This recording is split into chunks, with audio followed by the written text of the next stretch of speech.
Hello everyone and welcome to my morning report analysis videos on Tuesday 10th of April with me, Rich Pan, market analyst at Hantec Markets.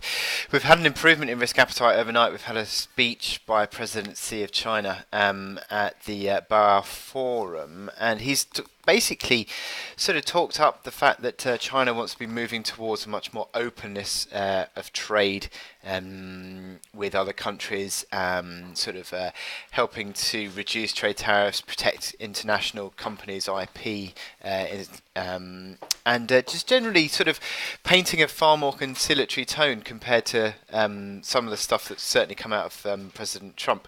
I suppose you could argue President Trump sort of looked, or his administration as well, have sort of looked to try and build a bit more of a consensus in terms of sort of moving towards an agreement over the weekend, sort of putting out the possibility of that. And this speech by President Xi of China has certainly helped that sort of whole situation improve further. So the markets have taken this as a risk positive angle, and you've seen the dollar, which fell off yesterday. The dollar also fell off yesterday on the back of issues surrounding President Trump generally. The investigation by Robert Mueller is not sort of painting him in an especially good light. Certainly, considering the offices of his lawyer were sort of investigated yesterday, and President Trump didn't like that, so subsequently the dollar fell on the back of that to a certain extent as well. But the improvement in general risk appetite has been seen through the equity markets generally. You've got S&P 500 futures up 1%.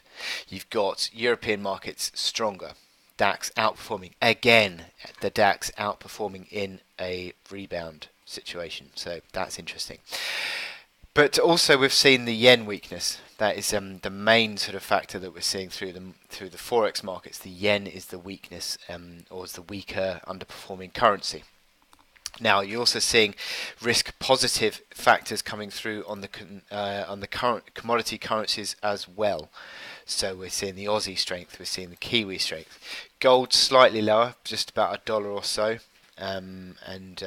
It's just general risk positive factors, and that is also shown through Aussie yen, which is over 0.5% higher, and also the oil price, which has jumped back another percent. So that has helped to improve that outlook for the oil price, which on this. Sorry, that's not the oil chart. That is the oil chart, if it comes through. It has helped it to sort of hold on to this long uptrend and sort of try and regain a bit of upside momentum once more in oil. So some improvement in market sentiment generally, that is what we're seeing today. So in terms of data points today, well, we're going to see the first of the inflation data points for the week for the US, and that is the PPI, which is the factory gate inflation. Producer prices index, and it's expected to tick higher on the core and the headline, just by 0.1% on both.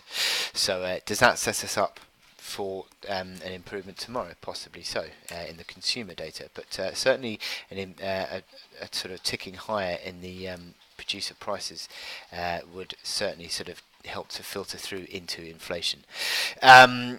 Now, my chart of the day is the dollar Swissy. Now, what we have seen is market improvement and of risk appetite, and generally speaking, the Swissy is sort of seen as a bit of a safe haven trade. But it's interesting that we've seen in the last couple of days the Swissy forming strength against the dollar. The dollar has weakened in the last couple of days, and that is certainly reflected through the dollar Swissy, which has formed a bear engulfing candle on Friday on the back of payrolls report, and a decisive bear candle to the downside yesterday. Now, what we have seen throughout this uptrend, first of all, we have seen a broken downtrend last week, but we're now seeing an uptrend formation.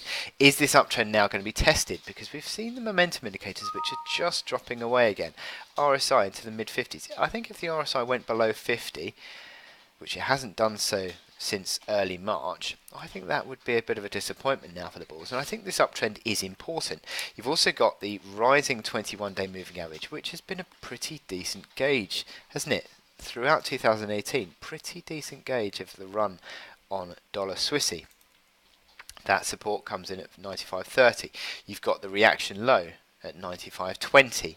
That's a key level to watch out for. So we're sort of dropping back. We're only sort of 30 pips away from some really key support here, I think, near term on dollar Swissy, with that uptrend also coming in at 95.20 today. So we could see a test of this this bull argument coming in if this market continues to drop away. But what we do see is this consistent run of sort of corrective moves that last a few days and then find the support again. Now we're sort of day 3 now of this correction, so you'd need to see the bulls coming in to find support around that 95.20, 95.30 level. Otherwise, we could start to see this outlook rolling over once more. So one to watch, I think. And you can see on the hourly chart where you're taking on a more corrective configuration, lower highs forming, confirmed on the momentum indicators as well, and look at those stochastics crossing lower. So you've got the initial resistance at 95.80, then 96.10. If it comes up, there you go, 96.10 as your lower highs in the last couple of days. So watch out for all this, and it'd be very interesting to see if this uptrend can hold, because if it breaks to the downside, we're looking at 94.20 again. So I wish you good luck in your trading today, and I'll speak to you later.